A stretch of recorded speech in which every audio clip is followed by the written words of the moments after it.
నమస్తే సార్. నా పేరు మురళీ సార్, బిరదవల మురళీ సార్.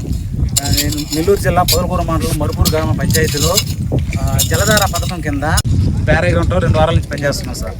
ఇక్కడ వచ్చి ఈ కరువు పని వల్ల చుట్టుపక్కల పొలాలు వరి కానీ నుంచి వచ్చి జామలు కానీ ఎన్నిటికీ ఈ నీళ్ళు నిల్వ ఉన్న వలన భూగర్భ జలాలు బాగా అభివృద్ధి చెందుతున్నాయి సార్. ఈ యొక్క పైర్లు బాగా పండుతున్నాయి. జంతువులు కానీ పక్షులు కానీ దేనికైనా నీళ్ళు నిల్వ ఉండడం వల్ల వాటికి ఉపయోగపడుతున్నాయి సార్. మాకు ఈ ఉపాధి హామీ పథకం వల్ల వద్దు బాగుంది సార్. మాకు దీనివల్ల మాకు నీరు బాగా లభిస్తుంది సార్. అన్ని విధాలుగా అనుకూలంగా బాగుంది సార్.